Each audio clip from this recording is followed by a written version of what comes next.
Alright guys, welcome back to the channel. It's Maddie here. Today, we are going to be talking about off-meta decks that did well recently in online competitions. I like to make this video every now and then. I know we talk metagame on the channel, we talk about the best decks, but sometimes it's fun to take a little bit of a break and express some creativity and showcase some decks and some players that did well again in online tournaments with creative kind of non-meta, off-meta deck lists. But before we do that, guys, we have to talk about our tournament. That's right, the third tournament of our new tournament series is this upcoming weekend on Saturday at noon Eastern time. $200 in the prize pool this week. I'm really excited. We have over 200 people already registered. I would highly recommend that you guys register. Link to register down in the description below. Super fun. It's going to be a great time. I cannot wait. Don't forget to like and subscribe as well. Okay, let's hop right into the deck lists. That's the intro real quick. Okay, the first one we're going to talk about, and actually the first handful of decks, is going to be from our own tournament this past weekend. All of these players had winning records playing what I would consider to be kind of off-meta decks, you know what I mean? So the first one here is Frog EX, Wawen? I have no idea how to say the name. Anyway, from France, shout out to this guy. He was playing Alolan Exeggutor, but with Leafeon, and this is actually not Leafeon EX. I think I might have mentioned this in Meta Monday, but I wanted to highlight it yet again. A really interesting, fun deck list. What I really like here about this deck is that we're playing Pichu, and we're playing only single prize Pokemon, right? So typically with Alolan Exeggutor, people play it either like with Leafeon EX or Exeggutor EX or some other, cards that you might be including with Alolan Exeggutor. But with Pichu and Leafeon here, and this is the non-EX Leafeon, we can actually deal some pretty substantial damage really early in the game and not have to play any, of course, stage 2 or not stage 2, but EX Pokemon, no 2-prize Pokemon, and I think it's a really creative deck list. One of my favorites from the tournament. Again, the Leafeon here with Leafy Cyclone is a very interesting card because it does 90 damage for 1 grass and 1 colorless. During your next turn, this Pokemon can attack, so that's a bit of a downside, but we can't just immediately lead off on our second turn with 90 damage, and that actually does kind of seem like a pretty strong effect, especially going second. We can find a friend with the,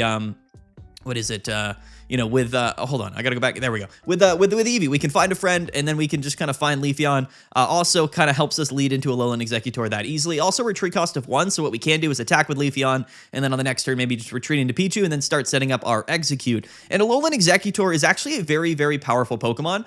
With Leaf Cape, they both go up to HPs. That's kind of hard to KO them, honestly. Alolan Exeggutor is actually probably the best Pokemon in the game to pair with Will. It's just a guaranteed 150 damage. With Leaf Cape, Alolan Exeggutor has 180 HP. It's actually really difficult to deal with. Again, if you don't have Will, it can be a bit of a high roll deck. This is the Execute that has Growth Spurt, so if you do go second and you lead Execute, you can actually just accelerate those energies to yourself and then have the 3 energies on turn 2. So a lot of really strong options here going second, which I do like. Alolan Exeggutor has 2 colorless energies in its attack cost, so it does kind of make some sense to pair it with a baby Pokemon. The Pichu here could be played with anything, and of course we would be playing grass energies with this deck list. Really, really fun. If we take a look at his matches here, we see that he beat Suicune, beat Meowscarada, beat Tapu Koko Pikachu, beat Silvally Giratina, beat Flareon, and then actually tied against Giratina Darkrai and Suicune. Those were intentional ties to get into day 2. And then he beat Giratina Darkrai in top 64. So this man went a total of 8 games without losing with this deck. Definitely quite interesting. He did end up losing to a Charizard, which is kind of an unlucky matchup, but big shout out to Wawen. The name I'm never going to be able to pronounce that name. But anyway, really fun deck, a really creative deck. And I think single prize archetypes like this actually have a lot of merit. Suicune is everywhere right now. There's a lot of Giratina Darkrai, a lot of Suicune, and a lot of lightning type decks. That's kind of the core of the metagame. And of course, Oricorio. So a deck like this can actually handle all of those lists really, really well. There's a lot of times where you're going to be kind of facing down like a Froakie or a Zeraora or an Oricorio in the active spot, and Leafeon can deal with that really early, and I think it's a really aggressive strategy that you don't typically see with these grass type decks. So one of my favorites, very, very cool. Shout out to him and shout out to his deck. Next one is going to be ASDISFAWED1625. Whatever this means, I have no idea. But he was playing Dragonite and Oricorio, and he went 5 and 3. Let's take a look at his deck list. Really interesting. So I think that Dragonite as a Pokemon is actually still pretty good into the current metagame. We might have showcased a deck like this before, but this is effectively just Dragonite with Oricorio, and I actually kind of feel like that does make some sense. There are some matchups like against Giratina Darkrai where Oricorio can just kind of sit in the active spot and soak up damage and then effectively give you a bunch of time to draw into Dragonite. Now, if we are playing Oricorio, we probably do want to play dual energies, because if not, we do have to go into a baby Pokemon at some point to get Dragonite set up. So that's kind of the idea here, is that it is effectively sort of like an auto-win matchup into Giratina Darkrai, but Dragonite, if you get it set up early enough, is actually also kind of an auto-win into Suicune. So Dragonite is an interesting Pokemon. This was sort of a more of a slow-paced kind of control stall version of Dragonite that I thought was definitely pretty cool, just a little bit different from the standard Dragonite, and we all love Dragonite here on the channel, right? Whenever it does see play, whenever it does well at a tournament, I like to showcase it because, you know, I'm a big fan of Dragonite. We still got the Lyra stuff. In fact, we are playing double elemental switch, which is really interesting, right? So this allows us to kind of pivot, right? We can move the energy from Oricorio to Dragonite, and that's actually really, really interesting. So even if Oricorio does take some damage, we can Lyra out, energy switch into Dragonite. It's actually really fun. It's a really cool strategy. Maybe you guys have seen it before, who knows? But really fun, definitely quite interesting. Let's take a look at his matches here. So he beat Silvali's Zeraora, beat Suicune, lost to Decidueye, beat Flareon, beat Guzzlord, lost to Suicune, and beat Flareon, and then lost to Suicune again. So he was 1-2 against Suicunes, but in general beat Flareon twice and beat a couple lightning type decks, beat Guzzlord as well. An interesting deck, one that I actually quite like. Dragonite is fun. I would say that the Oricorio probably actually makes the Suicune matchup a bit worse, I'm not gonna lie. I've been saying for quite some time Oricorio is just a massive liability in the Greninja stuff, like into Suicune because of Greninja. So playing Oricorio and baby Pokemon probably adds up to be, you know, not something you really want into Suicune, but into a lot of the other stuff in the metagame. I think the combo of Oricorio and Dragonite actually ends up being something that's very, very difficult to actually overcome. Really cool. I actually completely love this deck. So if you're looking to play something that includes Dragonite, but maybe something even a little bit more spicy than just the standard Dragonite, here is a really cool option for you. And maybe, you know, in Ultra Ball 4 or in lower Master Ball tier, maybe you're hitting a lot of decks that aren't Suicune. This actually could be a pretty fun option. So big shout out to him. Great run. Again, I don't know what his name was. Whatever this means, I have no idea. If you're watching this video, let us know down in the comment section below. But definitely love the deck, so shout out to you, bro. Next up is Chicken Eater. Shout out to Chicken Eater, fellow channel member, just you know, an avid Discord member. We love him here, so big shout out to him. He went 4-3 in the tournament playing Charizard Entei. So I mean, 4-3 is 4-3, right? He didn't go like undefeated or anything, but it's Entei, right? I mean, when do we get to talk about Entei on the channel? I had to showcase his deck. In this tournament, he went and lost 3 games in a row, unfortunately, to double Silvali's and then Tapu Koko, but then rattled off a couple wins in a row, 4 in a row to make it, I think, into day 2. Actually, no, he just missed out on day 2, but he did win out, which is definitely pretty cool. Some of these might have been people no-showing, like here, like Waterbetter, this Raikou player who went 0-7. That player might not have shown up. So again, that's the other thing to mention, is that some of the wins in this video might be from people that just didn't show up. So again, Chicken Eater, comment down below. I know you had a winning record. Maybe it didn't actually end up that way. But either way, shout out to Entei and shout out to Charizard. A really fun deck. He did beat Flareon and Palkia Suicune deck. Maybe, I don't know, maybe all of his opponents didn't show up. Really, we have no way of knowing. Maybe he'll comment down below and he'll let us know. But he was playing Entei and Torkoal, 1 copy of Torkoal to get around the Oricorios, and he was playing Charizard. So a fun list. I really do think that Entei has the potential to be a strong Pokemon. I just don't think that the Fire type has a lot of support, right? All of the Fire type decks over the last couple of months have really just been dominated by just like a single really strong Fire type Pokemon and whether or not you get it set up, right? Things like Incineroar, things like Charizard. Back in the day, we had Genetic Apex Charizard and Moltres was a bit of a support card. So Entei to me really does feel like that support option, but it doesn't synergize really that well with that many Pokemon. I do like the Stoke Charizard stuff. So like theoretically speaking, you can kind of park Entei into the active spot, you can attach to it, and you can kind of just go for quite some time. And then if Entei does get KO'd, then we can go into Charizard, and then we can Stoke, and then just start going from there. So I do like the deck. Theoretically speaking, I think that Charizard might be the best partner for Entei. We have seen some stuff with like, what is it? What's the Pokemon's name?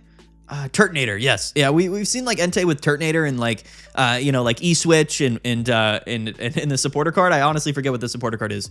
Kiawe, I think it's called.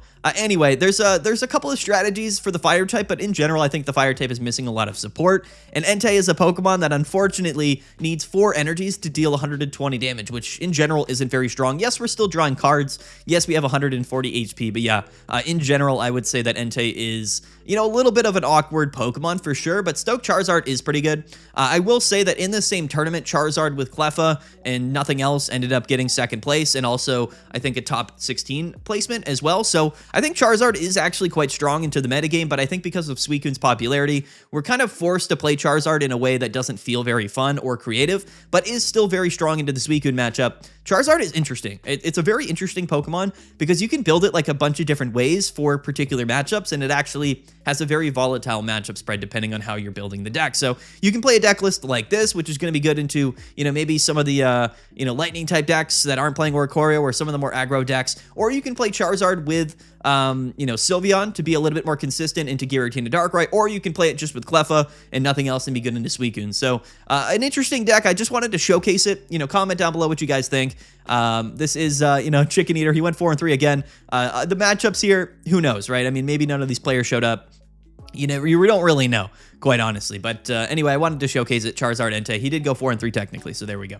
Entei's a tough one for sure. Okay, next up though, we have Danico from Japan. At our same tournament again, went 4-3. He was playing Suicune and Gyarados. And Suicune Gyarados is something that actually did well somewhat recently at an online tournament. Here is going to be Suicune with Mantike, and then just one Magikarp and one Gyarados, non-EX. So the whole strategy here, fundamentally, is to use Mantike to get either Gyarados or Suicune set up very early. But the main synergy between the Wild Swing Gyarados and Suicune is that if we do lead Suicune, we can draw through our deck very quickly. We do have Misty as well to get set up really quickly, so we can get that turn 1 or turn 2 attack basically all of the time with Suicune, which can be pretty valuable. And then I guess the entire concept here is that we can go into Gyarados, and then we can kind of, we can retreat, go into Gyarados, Wild Swing, and then discard, the Suicune that might have damage onto it while taking a KO in the process. And then after that, maybe we just go into a second Suicune, or the game is kind of just over at that point. So that's kind of the inherent strategy with this deck. What we've seen with it previously is people playing like a whole bunch of Pokemon, like double Magikarp, double Gyarados, and maybe like a Mantike thrown in here. The idea here, though, is that particular synergy with Gyarados being able to discard a damaged Pokemon to protect you from possibly getting Cyrused up later in the game, and then your opponent taking those 2 prizes. So I do like it. It's a bit of an aggro deck. I do think that the water type has some potential outside of Suicune and Greninja. It's just tough because of how strong Greninja is. Irida is absolutely crazy, but the kind of like fast-paced, like high-roll aggro water type decks with Misty, I think honestly do have some potential. Maybe that sees more play when Gyarados, Mega Gyarados comes out. We'll have to see. But in general, I do actually like this kind of strategy a lot. It's been popping up a little bit.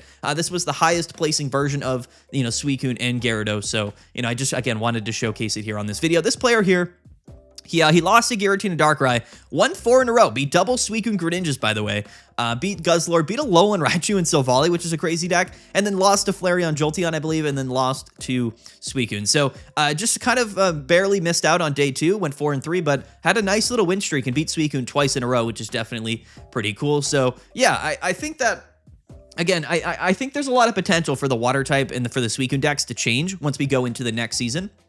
In the next metagame. The seeds are already planted. In fact, on the ranked ladder the other day, I played a Suicune deck with Stoutland and Crawdont, which was quite the interesting deck. And we did beat that list, but it actually was kind of fun, had some fun synergy. So Suicune's a very flexible Pokemon, even though right now Suicune decks are heavily dominated by Greninja. We could see that change, you know what I mean? There's a lot of options. So I still think Suicune will be around for quite some time because it's such a broken Pokemon and the water type has so much support. But the Pokemon that we pair with Suicune might change as time goes on. So I'm actually really curious to see how that develops. But anyway, shout out to Danico from Japan. Cool deck, cool run here. Again, just an interesting, list. That's what this video is all about, right? I mean, at the end of the day, these decks are not, considered to be like top meta decks, maybe for a reason, but it is still fun to showcase them. You know what I mean? So anyway, next up is going to be, oh wait, this is the same player here. We don't need to showcase his deck twice. My bad. Next up is going to be Timothy Herr.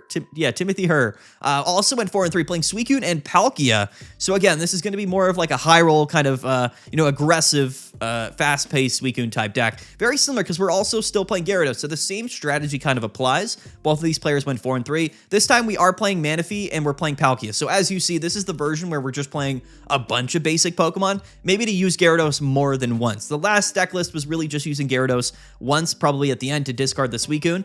This deck list has the potential to do a lot of different things. It's a bit of a mixed bag. We are not playing Irida in the list, but we are playing Suicune and Palkia, again with Misty, theoretically speaking, if we kind of get early early Misty Flips, then we can potentially just kind of start attacking really early and dominate our opponent that way. So again, I don't know if these water type decks are as consistent or as good as the Greninja variants, but Suicune definitely does open up a lot of possibilities. This Wild Swing Gyarados, I think, is actually a lot better than people think.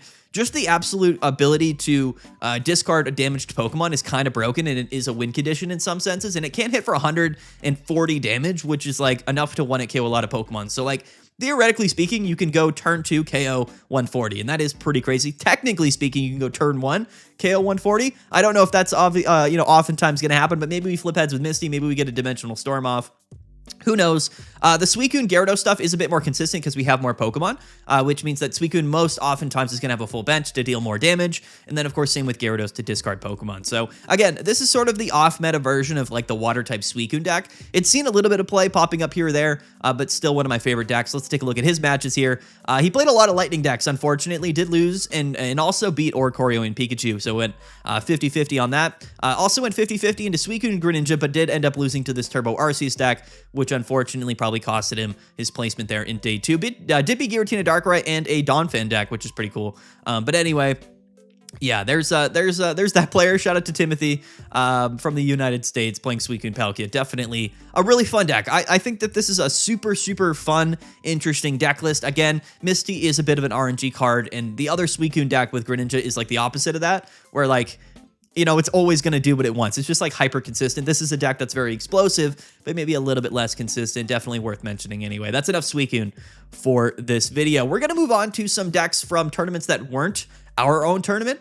So this is going to be a Yizzy 1 from the Great Britain, from the Symptoms Pocket League number 2. Actually went 4-0. He went a perfect record with Crobat and Darkrai, and this is going to be kind of that standard Crobat EX deck. I've actually been a little bit curious about Crobat EX this season, specifically because it can get around Oricorio. Oricorio is very common right now in the metagame, but theoretically speaking, the ability to start doing really early damage against Suicune with an EX Pokemon with a lot of HP with Lily, it actually does kind of make sense in terms of a Pokemon that might actually be pretty good into Suicune, and I find that to be very interesting. The combination of Darkrai, Nihilego to boost the damage from Crobat, you know, we all kind of know what this is all about. Again, we can get around Oricorio pretty easily with Nihilego, with the poison, with Darkrai. A lot of good options here. I think that Crobat has potential. I really do. I think that this has always been a pretty good Pokemon. I just think that, like, in previous seasons, it just never really saw that much play because there was maybe just, like, better options in general. Yeah, who knows? Maybe we get, like, a Dark-type Pokemon that functions like Suicune, Entei, Raikou, or Sylveon that like draws cards. That might be too broken with Darkrai in the metagame, but anyway, I think Crobat has a lot of potential. And again, we haven't seen this deck for a couple of seasons. I believe Crobat came out in A4. We're in A4B now, and it did see a little bit of play at the time. But I think that there is definitely an opportunity for Crobat to kind of burst back onto the metagame as a somewhat viable option. You know, that's something that people maybe don't think about very often. So again, a bit of a throwback, but shout out to Crobat. Shout out to this player here, Yizzy. Again, went 4-0. Let's see what he did. He actually got a bye in the first round, so technically he went 3-0. Did beat Suicune Palkia and then beat a couple of Flareon decks. So, I mean, listen, you know what I mean? We got to pick and choose the records, you know, take them with a grain of salt, of course, in this video. But anyway, it's Crobat. Shout out to Crobat, right? We all love seeing Crobat. Maybe it pops up here or there. Maybe it wins something. You never really know. Do I think a bunch of people will start playing Crobat? I mean, probably not. But listen, in this video, I'm just showcasing interesting decks that, you know, of course, are not significant meta decks. That's what we do here. That's what we do on the channel. And theoretically, he did technically go 4-0. Theoretically, technically 4-0. So shout out to him. Next up is going to be Russ. And this is a fun deck here. This is Incineroar. And he went 6-0. That is right. To the Umbreon League. Literally a perfect record. 6-0 with Incineroar. And this is going to be a deck that, again, you can hear the matchups. Beat Lantern, beat Flareon, beat Suicune, Greninja twice, beat Charizard twice. So keep that in mind. Yeah, Incineroar is a very interesting Pokemon because you can play it a lot of different ways, just like Charizard. But this deck list here is going to be effectively the exact same deck as Charizard. But guess what? It's just Incineroar.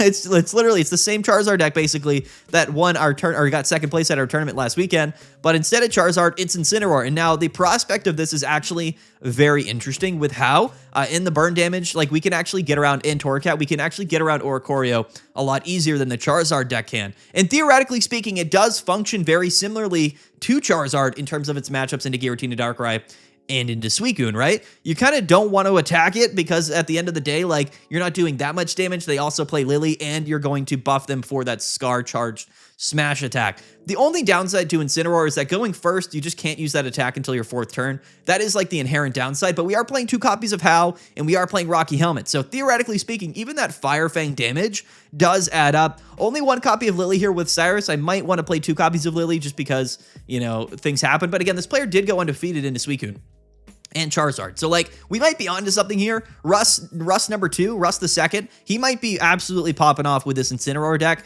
Probably one of the more interesting things that I have ever seen this season, which again, we're only like a week and a half in, but this is a big development, honestly. I'm kind of, you know, I'm a little bit jumping the gun here. Incineroar might be good. It might be something that comes into the metagame, kind of surprises everybody. How came out a couple of, you know, expansions ago, and it was kind of a card that was slept on. I think it came out in like EV Grove or something random. How was released, and then again, Decidueye and Incineroar Primarina never really saw that much play. But again, the Suicune stuff is interesting, and this sort of Cleffa variation of Incineroar and Charizard is like a very interesting proposition. Decidueye as well, right? So it's kind of like the in-between. This is like effectively the perfect in-between between the Decidueye deck with Cleffa and the Charizard deck with Cleffa. Now we're playing Incineroar with Cleffa, still playing How, but we're playing Fire type. It's actually very interesting. Maybe I'm thinking too much about this. I don't know. But one of my favorite decks that I've seen over the last week. Maybe we pop off. Maybe we play Incineroar now. Who knows? You know what I mean? I think we're all looking for that like weird, you know, meta inclusion, you know, late into the season that really kind of shakes things up. I think Charizard has the potential to do that. It did get 2nd place at our tournament. Really, this archetype of like a solo strong stage 2 Pokemon with 1 Cleffa actually does end up working quite well, honestly, into Suicune, but also Giratina Darkrai, right? I think that there's potential for this as well. Interesting. Like I said, Torracat plus the burn damage and How, I think it actually ends up kind of working pretty well with Rocky Helmets. You can get around Oricorio pretty easily. So I like it. I actually do. Shout out here. How is actually 30 more damage. So Fire Fang plus How is 60 damage, which is a lot, plus the burn. It's actually kind of crazy. I'm not going to lie. Torracat and Litten do also damage Incineroar himself. So that is something that can happen for sure. But anyway, there you go. There's Incineroar. Maybe we're over, I guess, estimating Incineroar here, but going 6-0, even in like a smaller tournament like this, beating 2 Suicune Greninjas, beating Flareon, beating double Charizard, like I'm invested. I really am. Comment down below what you guys think of Incineroar. Pretty cool. Last up though is going to be S0, who went 5-2 at the Umbreon League tournament, and he was playing Mewtwo Gardevoir. So I've been seeing this deck floating around a little bit. Mewtwo and Gardevoir now with Sylveon to basically just breeze through our deck very quickly. That's the whole idea here. Mewtwo can take KOs. Like it does 150. Giovanni, that's 160. We can KO Pokemon even with Giant Cape. It is going to be a little bit sketchy into like certain things, but at the end of the day, Gardevoir can handle Oricorio itself pretty easily, which is definitely pretty cool. Sylveon to draw through a bunch of cards in the deck. We are playing solo Psychic Energies. There might be room to just throw a Giratina in here, and maybe it's even better. But yeah, I think that Mewtwo is like a totally fine Pokemon. And the issue with it always is that you can't attack back-to-back without Gardevoir, right? So even if you do get Mewtwo set up, you need Gardevoir to be able to attack turn after turn. And in some matchups, your opponent might have a Pokemon on the back line already set up. But if Mewtwo does get set up, if this stuff gets rolling on turn 3, we can kind of just sweep through Suicune, which is kind of a cool proposition. An interesting deck for sure. We do have Giant Cape to bring Mewtwo up to 170. Again, Giovanni to hit for 160. We do have a Sabrina. We have Leaf as well in case we want to retreat out or whatever. Yeah, it's an interesting deck. I do like Mewtwo. I think it has a lot of potential. And I think that the Psychic type in general is a little bit unexplored right now. But you know what? It might be a little bit of clickbait, okay? I wanted to include Mewtwo. It went 5-2. I mean, they went 5-2 in the tournament. Let's see. They lost to Silvally Giratina here in top 8, and they lost to Silvally Giratina again in 2nd place. So I guess that does make sense. Silvally probably does counterplay this deck a lot. But beat Charizard, beat Suicune Greninja, beat Espeon, beat Giratina Darkrai. So, I mean, like, it beat basically a lot of the best decks in the game. So you got to give that to him. He did lose to Silvally Giratina twice. That's unfortunate. I think Silvally Giratina did end up actually winning this tournament, quite honestly. Or maybe it was Incineroar. I don't know. Either way, pretty cool. Pretty cool, right? I mean, Incineroar, Mewtwo popping off. The smaller tournaments are actually quite fun. Like, our tournament series is definitely awesome because a bunch of people play. We get a lot of really great data, but we get all of the best players. You know what I mean? So, like, there's a lot of meta decks floating around on our tournaments on the weekends, but the smaller tournaments are oftentimes where a lot of these people can express some more creativity and still play competitively with some kind of off-meta decks. You're oftentimes going to see, like, a lot of Suicune, a lot of Giratina Darkrai, things like that at our weekend tournaments, but honestly, there's a lot of good Pokemon in Pokemon Pocket right now, and there's a lot of cool decks. Like I said, we saw Flareon, Jolteon perform very well last weekend. We saw Charizard get second place. A lot of interesting decks actually did well at last weekend's Pocket Mats tournament. We covered it on Monday, but the smaller tournaments definitely have some more decks and some more examples that I think are really fun to mention. So anyway, guys, that's the video. Don't forget to like and subscribe, and don't forget to go register for our Pocket Mats tournament this weekend, our community tournament. $200 in the prize pool. It's going to be a whole lot of fun.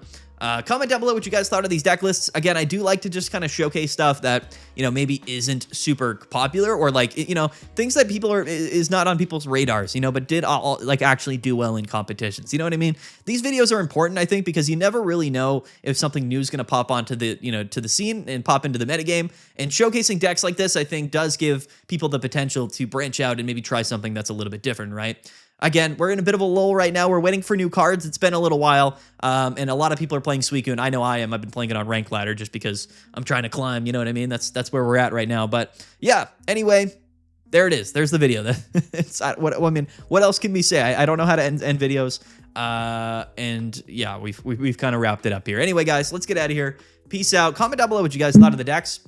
Sorry, I hit my microphone. If any of you guys were mentioned in this video, comment about your decks and give some information about them. I would definitely appreciate it. But anyway, let's get out of here, guys. Peace out. Have a good one. We'll see you guys later.